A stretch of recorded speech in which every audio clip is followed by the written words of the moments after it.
de Noticias. A esta hora, 8 de la mañana, en su programa especial con Rafael Antón.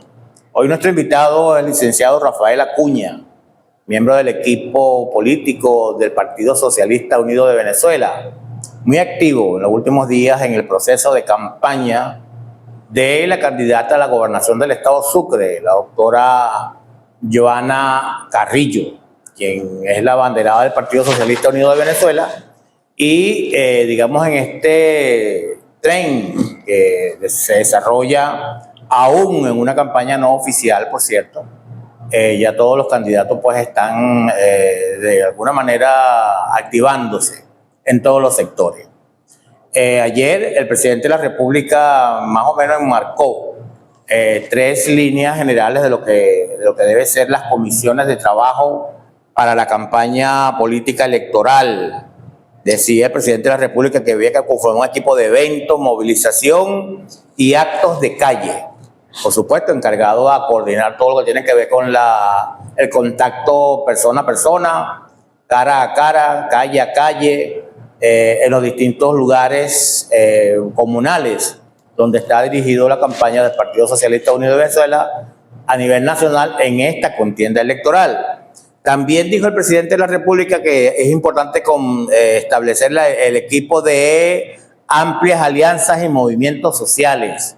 Es decir, buscar, consolidar, atraer, reunirse, abrazar, dialogar, conversar con todos estos sectores de la política social, básicamente no partidista, que de alguna u otra manera desarrollan acciones desde la beneficencia hasta las capacidades de formación y de empoderamiento. Creo que es importante que este sector, léase grupos de mujeres, léase círculos femeninos, círculos populares, consejos comunales, VC, todos grupos deportivos, grupos culturales, todas estas expresiones de la vida sociopolítica nacional desde la ciudadanía, que establece la ciudadanía, en los sectores populares, en los sectores medios, en lo que se llama también la sociedad civil, porque hay algunos sectores que clase media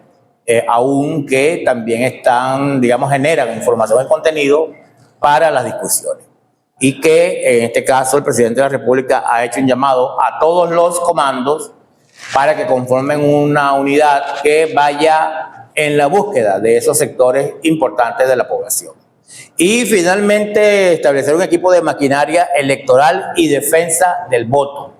Digamos que esto es un equipo básicamente técnico que tiene que ver con fundamentalmente la búsqueda organizada del voto, esto que en el Partido Socialista Unido de Venezuela se llama el 1×10, que hay que revisar pelo a pelo, llamar, ubicar, datear, mapear a cada uno y a cada cual para que a la hora de establecer el voto en estas elecciones que son sui generis, que como ustedes saben no es una elección presidencial, es una elección regional, también tiene un carácter nacional, pero que no tiene el impacto de atracción poblacional como en otros momentos, como es el caso de las elecciones presidenciales.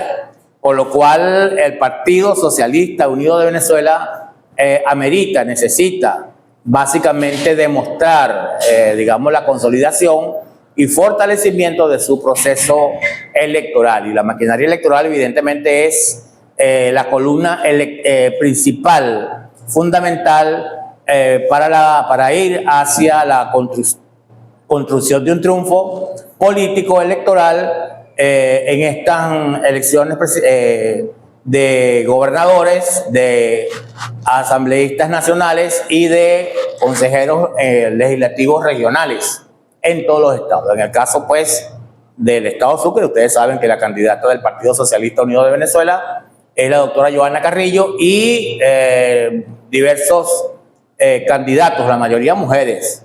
Una cosa bastante novedosa en el marco de la participación ciudadana, en este caso femenina, de género en el estado Sucre. Bien, con el profesor Acuña vamos a conversar un tanto a este elemento, porque además el 27 de abril se abre nuevamente la elección del proyecto que toca para este trienio, para este trimestre, que tiene que ver con, digamos, las obras o los proyectos más importantes desde las comunas, y que se va a votar este próximo 27. ¿Es esto de alguna manera una decisión tomada por el gobierno nacional para profundizar lo que ellos llaman el proceso de la democracia participativa, protagónica y directa? ¿Cómo se consolida ese proceso? ¿Hasta dónde el accionar sociopolítico de la comunidad va en compatibilidad con las propuestas políticas que desde las candidaturas, en este caso del PSUV, se puedan compaginar o no con los procesos de organización desde la base? Todos estos elementos vamos a conversarlo con el licenciado Rafael Acuña. Buenos días, Rafael, ¿cómo anda? Bueno, buenos días, Rafael, y bueno, a todo el equipo que te acompaña y a toda la audiencia que siempre te sintoniza día a día. Este proceso, tú estás, digamos, de alguna manera liderando parte del proceso de campaña de la candidata Johanna Carrillo. El otro día quedamos para conversar un poco sobre las expectativas que sobre esa candidatura se vienen dando. Lamentablemente ese momento en que íbamos a darle se fue la luz, sí, y no pudimos completar la conversa. Dime tú más o menos cuál es el panorama, en qué panorama se encuentra esta candidatura. Como yo decía en aquel momento, después de la elección y ida de Ramón Martínez como gobernador del estado, ha pasado un tránsito de importantes procesos electorales y gubernamentales del Partido Socialista Unido de Venezuela. En su mayoría no han cumplido cabalmente las expectativas que el Estado Sucre o la población se viene dando. En medio, por supuesto, de un proceso de bloqueo, de un proceso de guerra asimétrica, en medio de toda una suerte de un liderazgo que no termina para comprender la ascensión, las aspiraciones de la población. ¿Cómo tú ves esta panorámica? Sí, yo creo que hay una buena expectativa en torno a la candidatura de Johanna Carrillo. Bueno, sobre todo porque también asume como mujer el rol de dirigir los destinos del Estado venezolano, y nosotros sabemos que en las bases, digamos en las estructuras más de base de gobierno, prácticamente quienes tienen mayor rol y mayor protagonismo son las mujeres. De tal manera que tiene que haber una empatía allí bien importante en ese sentido, ¿no? Y por otro, bueno, porque estamos ante una candidata que también ha tenido una experiencia gubernamental bien importante, tanto en la región como a nivel nacional, ¿no? Quiere decir que no va a faltar, como quien dice, el engranaje necesario que siempre tiene que hacerse entre el gobierno regional y el gobierno nacional para todo lo que tiene que ver con los recursos, con la simetría, pues, de la línea política de gobierno, que se vaya cumpliendo según los planes y los objetivos nacionales, porque debemos de tener una concreción, pues, en lo que es el plan de la patria, las 7 transformaciones. No podemos ir nosotros por otro lado y el Estado Nacional por uno, ¿no? Entonces, yo creo que hay bastantes expectativas muy buenas, sobre todo porque hay unas opciones de cambio que se plantean, que han sido asumidas. Ya ella asumió la coordinación del Partido Socialista Unido de Venezuela en el Estado. Eso ya es un cambio bien importante. Creo que había que refrescar un tanto el Partido Socialista, y asume también ahora el enlace, ¿no?, entre la dirección nacional y el equipo político estatal.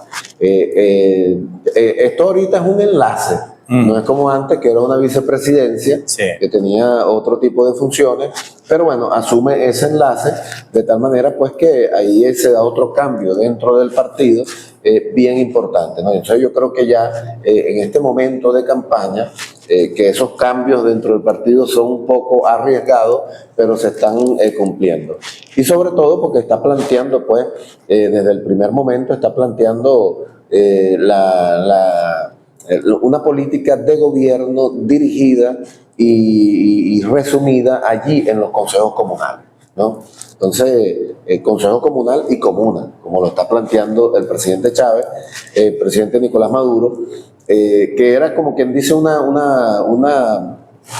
deuda no, sino que hubo como quien dice un paréntesis dentro de la construcción del poder popular, porque digamos que la situación del bloqueo desde el año 2015 hasta el año 2021, cuando se atraviesa la pandemia, hubo que buscar otras formas de organización que nos permitieran resistir los embates que estábamos sufriendo producto del imperialismo, de las políticas de sanciones del imperialismo, pero bueno, ya digamos que ese paréntesis dentro de la revolución de resistencia, digamos de defensiva, ya nosotros la hemos podido superar y ahorita estamos ante una situación de ofensiva revolucionaria. Entonces, esa ofensiva revolucionaria tiene que ver con un ataque, digamos, bueno, hablándolo en términos militar, ¿no? Pero tiene que ver con ese ataque que es precisamente fortalecer al poder popular, ¿no? Que vendría siendo una forma de organización para defendernos de la oligarquía con todas sus mañas y sus trampas y defendernos pues del ataque del imperialismo, ¿no? Quien gana esta guerra que le está haciendo el imperio al mundo, ¿no? Porque parece mentira cuando nosotros empezamos a hablar de guerra económica, desde los grandes países del mundo se rieron de nosotros. Sí, estaban en cimiento. Sí, pusieron a todos sus economistas a reírse y a burlarse de nosotros y resulta que ahora no encuentran qué decir. Claro, no encuentran qué decir porque ellos también están saliendo beneficiados. Pero a los europeos les gustaría tener, como quien dice, llevar esa antorcha, llevarse, como quien dice, tener el liderazgo. El liderazgo en este caso lo tienen los Estados Unidos con Donald Trump, pero a las grandes potencias del mundo le conviene esta política arancelaria que está haciendo Donald Trump, pero es una guerra que le tienen a los pueblos del mundo. No es tan solo Estados Unidos, es la élite mundial, la élite financiera y la élite industrial, lo que llamamos la élite capitalista mundial, están tirando una arremetida contra el mundo, una guerra contra los pueblos del mundo, porque cuando tú subes los aranceles de todos los productos, ¿qué estás haciendo? Estás subiendo los precios de los productos. Al tú subir los precios de los productos y dejar los salarios iguales, estás haciendo una política de devaluación del salario.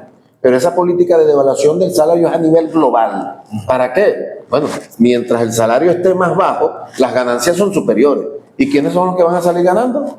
Pues los grandes capitales internacionales. Claro, esta guerra con China de alguna manera ha puesto al desnudo toda esta suerte de situaciones que tienen que ver con la producción, que tienen que ver con la capacidad adquisitiva y que tiene que ver con inclusive con cómo la élite se desmadra también ante esta visual, ¿no? Cuando nosotros denunciamos esa guerra económica que le tenían a los pueblos del mundo, se burlaron. Ahora nos están dando la razón, o mejor dicho, nosotros desde Venezuela tuvimos la razón. El pueblo chino tuvo la razón, el pueblo hindú tuvo la razón, el pueblo brasileño y todo lo que son los BRICS, tenemos la razón. Nos asiste la razón en este momento. De tal manera que nosotros, siendo portadores de la razón, entonces, bueno, vamos a una contraofensiva revolucionaria. Pero esa contraofensiva revolucionaria no puede ser dirigida por una élite en Venezuela.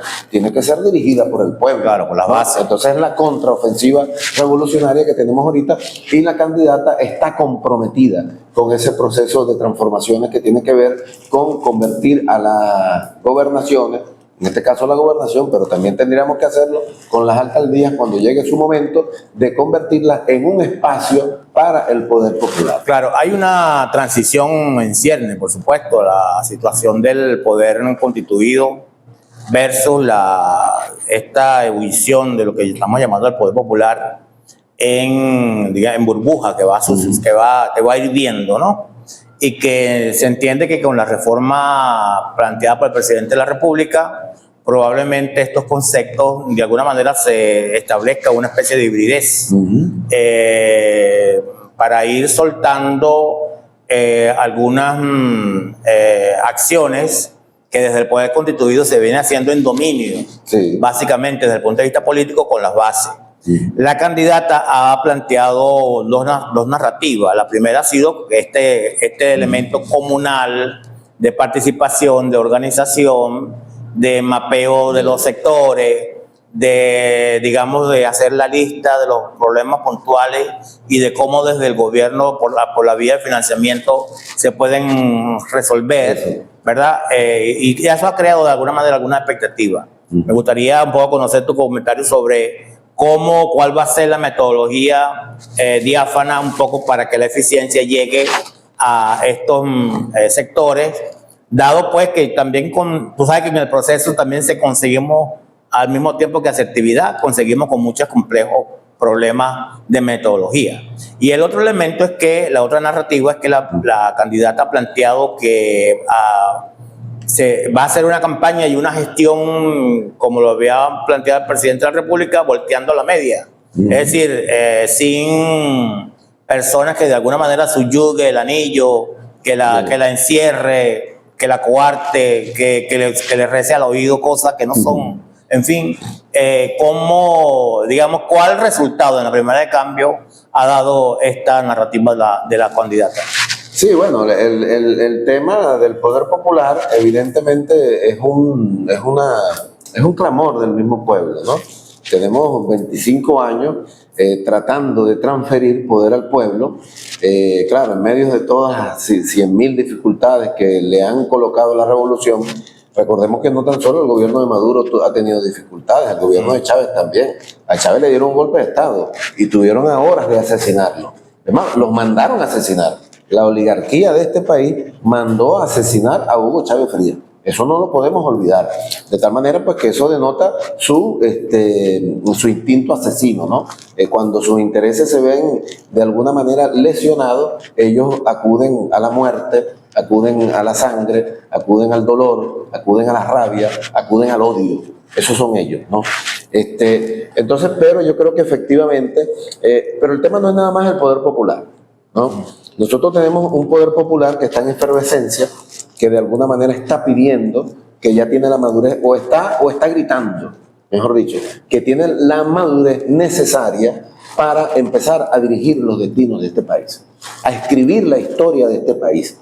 La historia de este país no la pueden seguir escribiendo las élites venezolanas. La historia de este país tiene que escribirla el pueblo venezolano.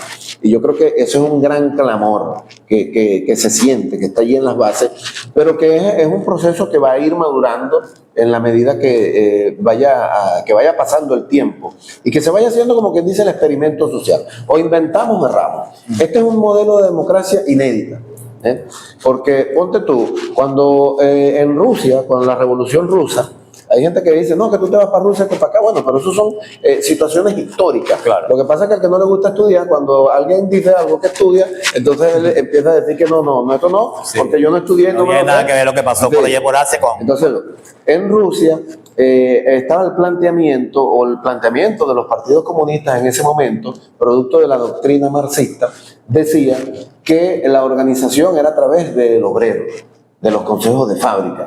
El presidente Hugo Chávez, en el estudio de todas esas realidades mundiales, se da cuenta que en el consejo de fábrica todavía hay una limitación política, sí, político-territorial, ¿no? Porque la fábrica es un espacio muy pequeño que, por supuesto, aglomeraba a muchos trabajadores, y desde allí se podía enarbolar una política bien importante en contra del capitalismo, en este caso ruso, ¿no? Entonces, el presidente Chávez traslada el quehacer político de la izquierda, lo traslada de la fábrica al territorio, ¿no? Y efectivamente la comuna es un espacio político. En el entendido de que desde la base del trabajo las acciones son básicamente reivindicativas. Exactamente. No políticas realmente. Y desde el territorio tenemos la consolidación de un verdadero Estado donde se conjugan todas las fuerzas de la sociedad. Trabajadores, pescadores, etcétera. Todo de alguna manera está en un territorio que conjugando toda esa fuerza y elaborando un plan de gobierno que en este caso se llama Agenda Concreta de Acción, que responde a una cartografía social, responde a una cartografía territorial y a un mapa de los sueños, ¿no? La cartografía, bueno, el ACA, que es el plan de gobierno, pues ahí está representado el plan de gobierno que cada consejo comunal debería reunirse en asambleas de ciudadanos y bueno, cada ciudadano expresa cuáles son los problemas, cómo se pueden resolver esos problemas, y no tan solo los problemas de servicios públicos y los problemas sociales, también el tema de producción de un espacio político territorial. Nosotros tenemos 100 niños en una comunidad, ¿cómo le damos salud a esos 100 niños? ¿Cómo le damos educación? ¿Cómo le damos recreación? Pero también cómo le damos de comer. Claro. Porque una comuna es eso, es un espacio autosustentable, ¿no? Entonces, pero bueno, hacia allá tenemos que avanzar. Por eso es que entonces se incluye el mapa de los sueños, ¿no? Que es el proyecto a futuro de cada comuna, ¿no? Entonces, ahí hay un plan de gobierno. Eso es importantísimo, porque en los planes de gobierno normalmente se concentraban en las alcaldías y en la gobernación. Y la comunidad, ese espacio político territorial, no tenía plan de gobierno. Ahorita hay un plan de gobierno en las 240 y pico de comunas que hay en el estado y en las 64 del municipio Sucre, ¿no? Entonces, eso es sumamente importante, que el plan de gobierno se trasladó allí. Pero eso tiene que ir conjugado, ¿verdad? Porque nosotros estamos en un estado de transición. Hay mucha gente que dice, no, que hay que eliminar las alcaldías y las gobernaciones de una vez. Pero estamos en un espacio de transición. Y todo tiene una transición, hasta en tecnología. Yo recuerdo que cuando yo era niño, salía, por ejemplo, salió el Betamax, que era una cinta que tenía un milimetraje específico. Y después salió la tecnología del VHS. Pero salió un equipo de transición que te tenía para meter el Betamax y el VHS. Sí. Cuando el Betamax se fue ya, se fue en desuso, quedó nada más el equipo. Y lo mismo pasó cuando se dio el tránsito del VHS al CD. Pero lo mismo pasó cuando se dio el tránsito del CD al pendrive, ¿verdad? Entonces había equipos que tenían CD y pendrive. Ahorita hay equipos que nada más tienen el pendrive. Es más, ya hay equipos que ni siquiera tienen el pendrive. Pero entonces ya es la nube, ¿no? Pero se mantiene el pendrive y se mantiene la nube. Entonces, es una estructura de gobierno que está allí, que estaba al servicio de las élites, pero ¿cómo ponemos esas estructuras al servicio de esa nueva forma de gobierno que está? No es que esté surgiendo. Ya en Venezuela existe una estructura de gobierno que se llama comuna, que se llama Consejo Comunal, que tiene un plan de gobierno. Ahí hay un plan de gobierno en cada comuna. Entonces, ¿cómo ese plan de gobierno lo conjugamos con la acción del gobierno regional, del gobierno municipal y del gobierno nacional? Y que efectivamente, como en la comunidad es donde se están resolviendo los grandes problemas de nuestra sociedad, como toda esta estructura que antes estaba al servicio de la oligarquía venezolana, como la ponemos al servicio del pueblo. Entonces, hay una gran responsabilidad que tenemos en esta nueva era de la revolución, que es lo que el presidente Maduro llama la transformación revolucionaria del Estado. ¿Bien? ¿Cómo transformamos el Estado de una forma rápida, acelerada, porque eso es una revolución, de una forma acelerada para que se ponga en sintonía todo el correaje de gobierno, desde la base hasta el gobierno nacional? Porque no podemos tampoco decir que las estructuras de gobierno nacional son unas estructuras absolutamente revolucionarias. Eso hay que admitirlo. Entonces hay que seguir poniendo esos ministerios, que nada más se le puso el nombre de Poder Popular, pero hay muchos ministerios que de Poder Popular no tienen nada. Entonces esas formas de gobierno hay que ajustarlas, hay que transformarlas desde todo punto de vista, ¿no? Para ponerlas al servicio del pueblo. Cuando eso suceda, llegamos a la etapa del socialismo. Por eso es que el presidente Maduro y el presidente Chávez hablan de una transición del capitalismo al socialismo. La teoría tradicional decía que iba de una transición del socialismo al comunismo. Nosotros hemos implementado otra transición del capitalismo al socialismo. Estamos reajustando la sociedad. Estamos reajustando eso. ¿Para qué? Bueno, para tener mayor nivel de bienestar social, político y económico, como lo decía Bolívar, la doctrina bolivariana. Entonces, nosotros, sin el pueblo, aquí hay que admitir, todo el mundo tiene que admitir que si los pueblos no se unen, el imperialismo nos va a arrasar. Así de sencillo. Entonces, el pueblo venezolano se está uniendo. ¿Para qué? Bueno, para enfrentar al imperialismo, pero por supuesto construir un nuevo modelo de sociedad más justo, más equitativo, un modelo de sociedad más inclusivo, un modelo de sociedad humano, porque la sociedad capitalista no es humana. Cuando nosotros escuchamos a un troglodita como argentino que dirige a ese país, nosotros escuchamos a una persona diciendo que el mercado es el que dirige la sociedad. Eso es un discurso antihumano, porque está poniendo al mercado por encima del ser humano. Entonces tenemos que humanizar a la sociedad, que el ser humano dirija la sociedad, que no la dirija el mercado o un ser humano esté por encima de otro, como lo es como María Corina, que se cree superior y ella tiene el derecho de humillarnos, de patearnos, de asesinarnos, etcétera, etcétera. Entonces no, aquí estamos creando un nuevo modelo de sociedad basado en principios éticos y morales verdaderos y reales, no en principios éticos y morales ideales. Ahora, ¿no? Esta nueva epistemología, nuevos constructos, dirían los académicos, ¿cómo se establecen metodologías para que la gente la siga, la suma, la establezca? ¿Cuál es la capacidad de la generación de la nueva conciencia? ¿Hasta dónde el proceso de formación, sobre todo para la transformación, evidentemente, se está dando en los pueblos? Se espera que no sea de manera empírica. Que yo conozco, yo tengo las ganas, yo tengo los sueños, pero a veces no encontramos la manera de hacerla, ¿no? Sí, evidentemente ahí también hay un planteamiento en el Plan de la Patria. Ahí participamos activamente las 5 generaciones y las 7 fuerzas, cuando fue el Congreso del Bloque Histórico, que era precisamente lo que llamamos la hegemonía. La hegemonía de esta sociedad venezolana todavía la tiene el capital. El venezolano todavía piensa como capitalista. Entonces hay que hacer un proceso de transformación profunda también desde el punto de vista de la conciencia, de empezar de cambiar esa epistemología. Diciéndolo en términos sencillos, yo lo vengo diciendo en la comunidad. A nosotros nos enseñaron, o el capitalismo nos enseña, que el individuo es la base de la sociedad.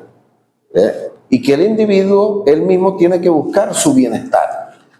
Si el individuo no busca su bienestar, la sociedad no existe. No existe la sociedad. O sea, el individuo, nos lo dicen así, en términos muy coloquiales. Bueno, estudia para que seas alguien en la vida. No, para que seas alguien en la vida. Entonces, la nueva visión comprende eso, comprende al individuo, que el individuo existe, está allí. A pesar de que un individuo solo no hace nada, ¿no? Aislado. Hace muy poco. Sí. No hace nada, perece, muere. Porque un individuo solo no tiene capacidad de reproducirse. El ser humano es un ser comunal. Para reproducirse necesita un hombre y una mujer, para que la especie continúe. Entonces ya eso lo dice todo, ¿verdad? Y el ser humano cuando nace de forma comunal, ¿verdad? Al feto lo une con la madre el cordón umbilical. Bueno, hay un cordón umbilical que es una comunidad, establece una comunidad, ¿verdad? Entonces el capitalismo rompió esa comunidad. ¿De qué es lo que se trata? De que entendamos que esa vieja forma de pensar tiene que sustituirse con nuevas formas. ¿Cuál es? Bueno, si nosotros trabajamos por resolver el bien colectivo, de forma automática el bien individual quedó resuelto, sin perder la individualidad. Claro. Así de sencillo. Pero ahí hay otra forma de pensar, Ahora, hay otra metodología, etcétera. Esto un poco contradice cómo digamos, todavía tenemos la cultura de la dependencia, tanto inclusive del propio gobierno, ¿no? Digamos, se supone que la sociedad organizada es la que lucha, es la que se organiza, es la que establece las necesidades, las prioridades, pero a veces o muchas veces el sector gubernamental, el Estado, le impone a la sociedad pues todos estos elementos en ese proceso de aceleración, de cambio. Entonces hay allí una especie de contradicción entre mi crecimiento como sociedad para entender, digamos, la visión que se tiene, mi generación de cultura y contracultura, que de alguna manera también se pone allí de manifiesto. Sí, y que en el Estado venezolano es muy pronunciada, sobre todo la contradicción, porque en estados como en Estados Unidos la contradicción es laxa, capitalista contra obrero. Pero aquí el capitalista se disfraza de Estado, ¿no? Porque nosotros sabemos que hay muchas empresas que viven del Estado. O sea, si no hay Estado, no hay empresa. Y si no hay financiamiento del Estado, no hay empresa. Entonces, muchos capitalistas se meten en el Estado a chupar del Estado. Eso todavía pasa. Eso todavía pasa. A mí mucha gente dice, no, que pelirrojo esto, que pelirrojo aquello, que bueno, pero a mí nunca me encontraron un hecho de corrupción, ni me lo van a encontrar. Y no es porque yo haya hecho las cosas que, como dicen por ahí, él supo robar, no, sencillamente no lo hice porque no tengo,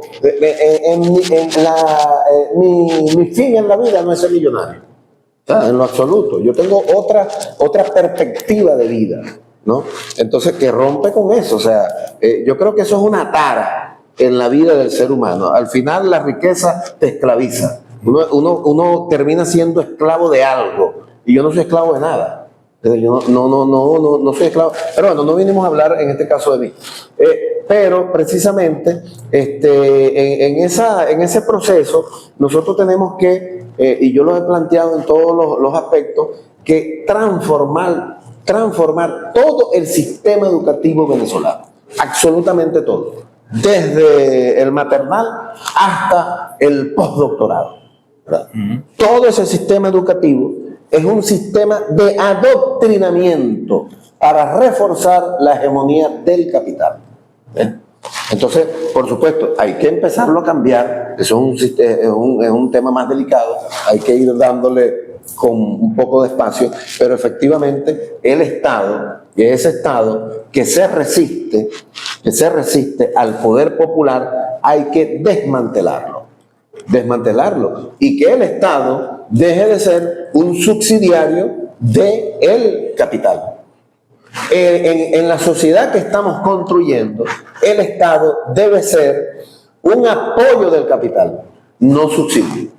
En China, el Estado es un apoyo del capital, lo apoya, ¿no? Pero no lo subsidia.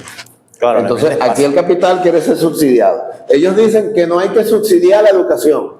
Pero sí hay que subsidiar el capital, qué mantequilla. Pero es que en Estados Unidos también pasa. El capital de los Estados Unidos es subsidiado. Absolutamente subsidiado. De eso no hablan los economistas, que yo no sé por qué a eso le dicen ciencia, eso es una ideología. Al menos que seas marxista, eres un economista científico. Pero fíjate tú, en cada crisis financiera norteamericana, ¿quién es el que la salva? La impresión de billetes del Estado.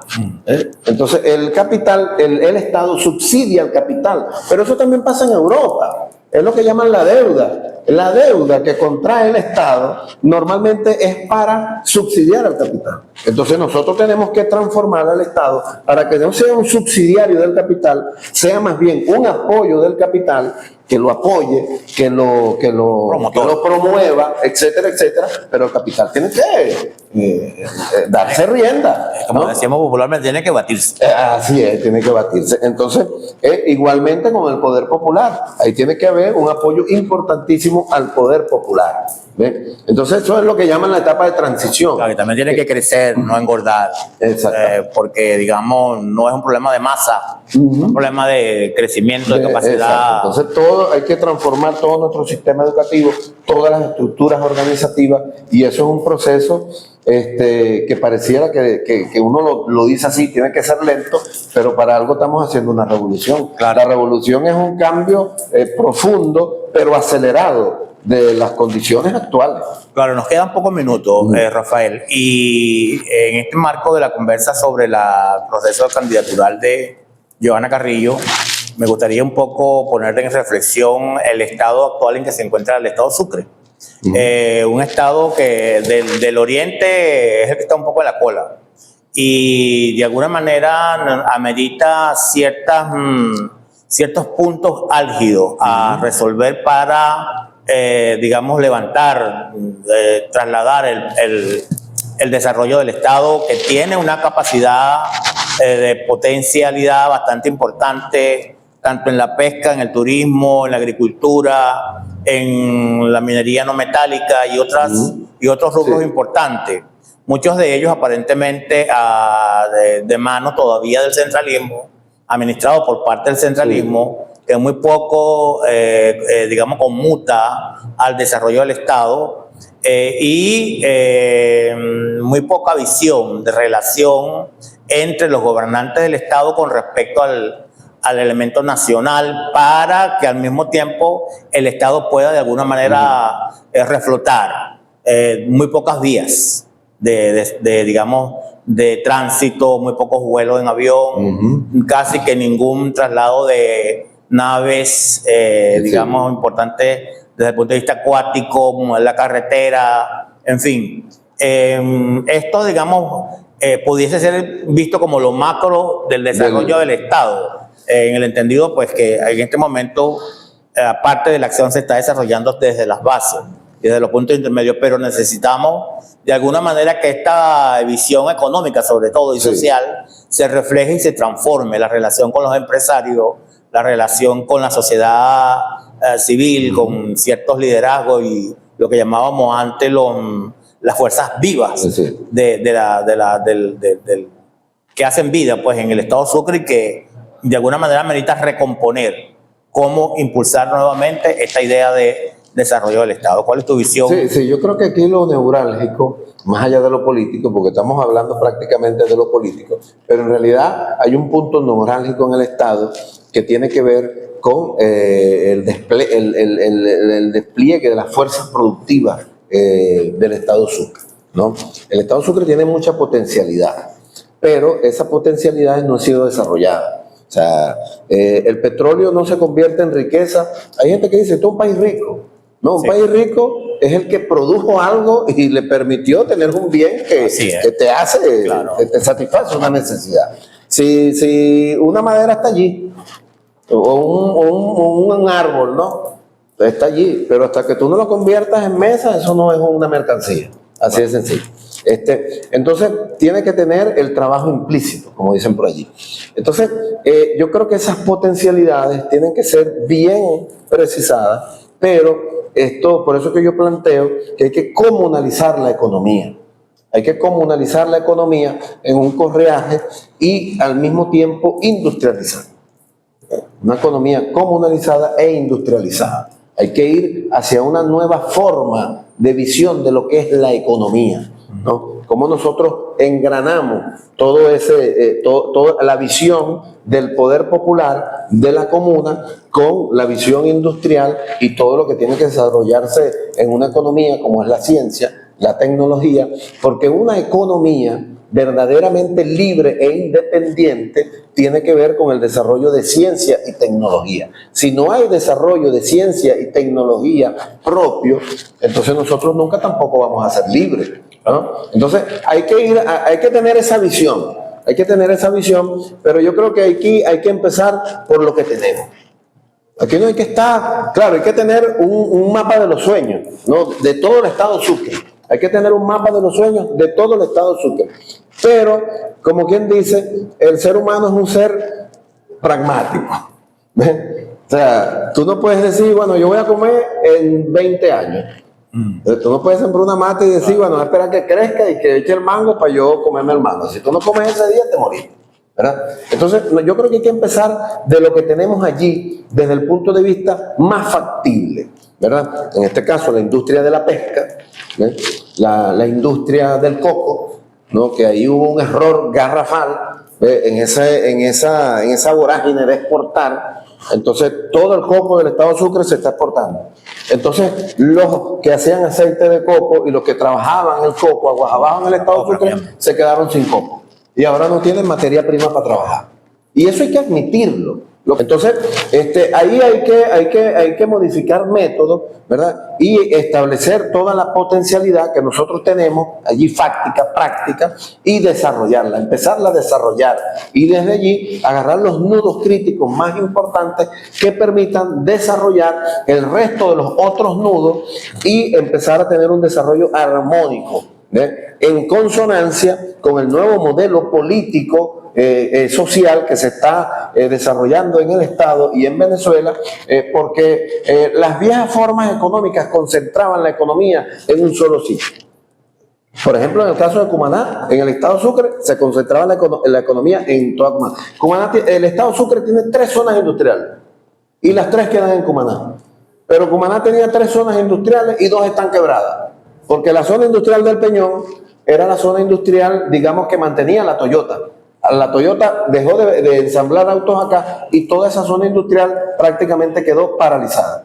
Entonces, la zona industrial de San Luis, ¿verdad? De alguna manera es una zona más comercial, pero producto del bloqueo y de la pandemia se vio muy mermada. Ahora, la zona económica de la lonja pesquera, la pesquera, entonces tiene 5 meses paralizada. Tenemos que buscar la forma de reactivarla de forma inmediata, sea con el método que sea. Entonces, pero fíjate tú, un estado de 900.000 habitantes tiene solo 3 zonas industriales y las 3 están en Cumaná. Por eso es que yo hablo que hay que comunalizar la economía, comunalizarla desde todo punto de vista, para que los beneficios de la economía no solo se concentren en un sitio de un estado y se dé se permee a toda la sociedad con el hecho económico. Y entonces el pueblo también tiene que empoderarse del hecho económico. Hay que producir. La única forma de que un país sea rico es produciendo. Y ahí tenemos el ejemplo de China y de Estados Unidos. China se dedicó a producir cualquier cantidad de mercancía, lo que fuera. Estados Unidos se dedicó a especular con el dinero y a hacerse rico, convirtiendo el dinero en más dinero. Entonces ya se dieron cuenta que no son ricos. No son ricos, lo que son es pobres, están endeudados. Y los chinos sí son ricos porque se dedicaron a producir. Claro, en el caso del ejemplo del estado Sucre, el grupo de Fedindustria, que me parece que es importante que se establezca un nivel de interacción, viene desarrollando una propuesta de municipalización de la economía. Ellos tienen un proyecto muy interesante que hay que evaluar del tema de la municipalización, y dentro de eso tienen el desarrollo yo creo que ellos están siendo muy centrados en el tema del desarrollo económico, porque no andan en eso, como hay gente que se mete a populista, a decir, no, que vamos a desarrollar en Venezuela una industria turística, súper, yo no sé qué, que para acá. Entonces cuando le preguntan, ¿y dónde está el capital? Sí. No hay. Ah, bueno, entonces no, descarta eso. Es un sueño. Eso es un sueño, descártalo. Y ahora, no es porque sea sueño no se pueda cumplir, porque tenemos potencialidades turísticas. Ahora, pero ¿cómo la desarrollamos? Para tener potencialidades turísticas hay que tener un sistema de salud extraordinario, ¿verdad? Porque los turistas no vienen si no tienes un sistema de salud bueno. Hay que desarrollar un gran sistema de servicios. Claro, para tener una industria también, y para tener un sistema educativo, todo eso, ¿no? Pero yo creo que es más fácil comenzar con el tema de la pesca, a que por otros sectores, porque esa es nuestra gran potencialidad, que hay que desarrollarla. Y bueno, es el gran tema, ¿no?, que tenemos allí, y estamos en una etapa de la campaña, explicando pues la perspectiva que tenemos los revolucionarios para con el estado Sucre y el gran debate que hay que abrir.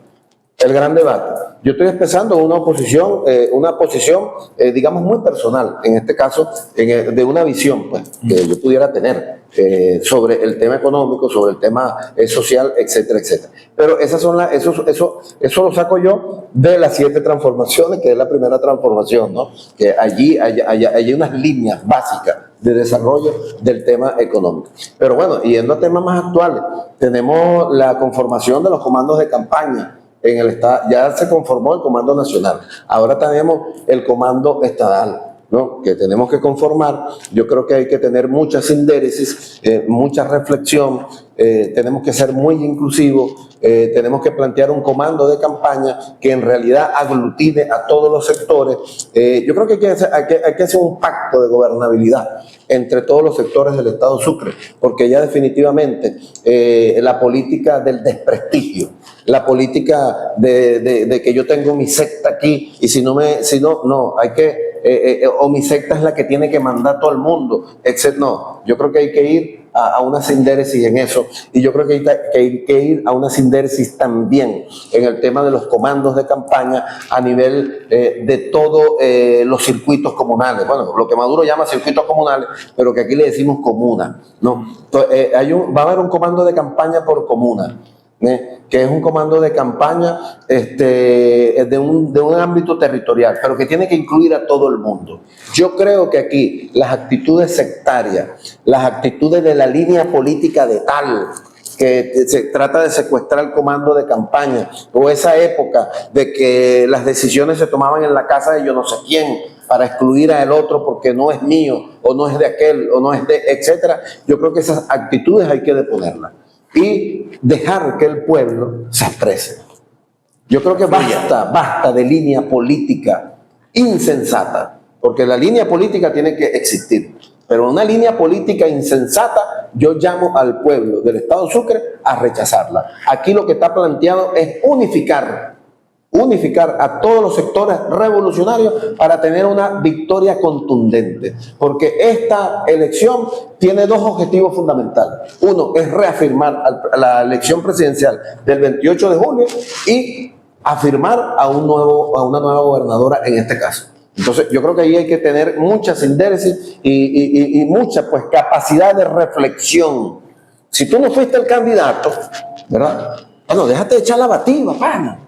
Ya basta. ¿Hasta cuándo? Porque quieres estar metido ahí. Porque tienes que hacer tu ajuro. Porque no, si no eres tú, no es nadie. No, compadre. Váyase a meditar. Mediten. Reflexionen. Denle paso a las nuevas generaciones. Joana Carrillo es parte de esa nueva generación de jóvenes que emergen. Bueno, vamos a apoyarlos. Vamos a darle todo nuestro apoyo. Basta de egoísmos en nuestro partido, en las filas de la revolución, ¿verdad? Hay que ir creciendo cada día más como revolucionarios. Aquí parece que hay gente que involuciona. No, vamos a seguir trabajando en fortalecer nuestra revolución, en fortalecer nuestro partido y en fortalecer a las bases revolucionarias, al pueblo revolucionario que tiene una gran responsabilidad, que es vencer al imperialismo, vencer a los apellidos y desarrollar un proyecto socialista de una mejor sociedad para todos los venezolanos. Sí, gracias por venir. Bueno, gracias a ti, Antonio. El licenciado Rafael Acuña, miembro del equipo político del Partido Socialista Unido de Venezuela. En este marco del proceso de campaña que lleva la candidata a la gobernación del Estado Sucre, Joana Carrillo, y que, bueno, ustedes han escuchado todo este bagaje importante de información teórica, de información del hacer, como decía Lenin, en los procesos que están avanzando todavía, cuando no termina, como decía Gramsci, de morir lo que tiene que morir, ni nacer lo que tiene que nacer. Nosotros nos vemos mañana a las 8 de la mañana por aquí, por NBH Noticias. Mis saludos y mi respeto.